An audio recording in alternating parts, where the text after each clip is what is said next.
সাগরতলের অজানা রহস্য খুঁজতে দীর্ঘদিন ধরে কাজ করছেন বিজ্ঞানীরা। অনেকেই আবার সেখানে যান ঘুরে বেড়াতে। অজানাকে জানার নেশায় নেন জীবনের ঝুঁকি। পিছিয়ে নেই বাংলাদেশিরাও। ডাইভার আতিকুর রহমানের সাথে সমুদ্রের তলের রহস্য জানতে সেখানে গিয়েছেন ফটো সাংবাদিক শরীফ সারওয়ার। দেখুন সিকান্দার রেমানের আরেকটি রিপোর্ট।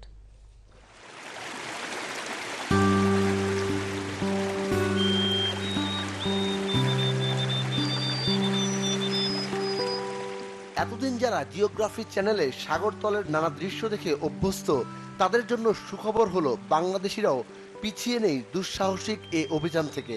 সীমিত পরিসরে হলেও অনেক বাংলাদেশি যুবক এখন যাচ্ছেন সমুদ্র তলদেশে। ফটো সাংবাদিক হিসেবে বাংলাদেশ থেকে এই প্রথমবারের মতো থাইল্যান্ডের আন্দামান সাগরের 4টি দ্বীপের তলদেশে গেছেন শরীফ Sarwar.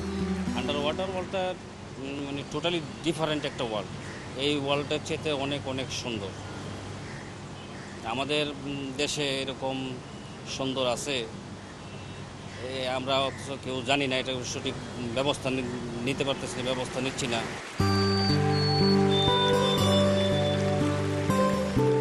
Starfish, stingray, scorpion fish, sea urchin fish, jellyfish সহ শত প্রজাতির মাছ আর সামুদ্রিক প্রাণী চোখে পড়ে এ অভিযানে। বিশ্বের অন্যান্য দেশের মতো বাংলাদেশেও সমুদ্রের তলদেশে রয়েছে অপার সৌন্দর্য। শুধুমাত্র পরিকল্পনা আর যথাযথ উদ্যোগের অভাবে ওই জগৎটা সম্পর্কে খুব একটা জানা যায় না। আন্তর্জাতিকভাবে এই ডাইভ ট্যুরিজমের বা আন্ডার ওয়াটার ডাইভিং প্যাসেজটাকে তুলে ধরতে হবে।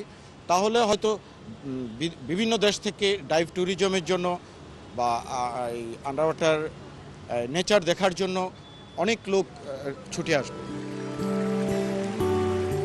এ পরিস্থিতিতে সি ডাইভাররা চান সরকারি বেসরকারি উদ্যোগ আর কার্যকর পদক্ষেপ, আর তাহলেই এ খাত থেকে বিপুল পরিমাণ অর্থ আয় করা সম্ভব বলেও মনে করেন সংশ্লিষ্টরা।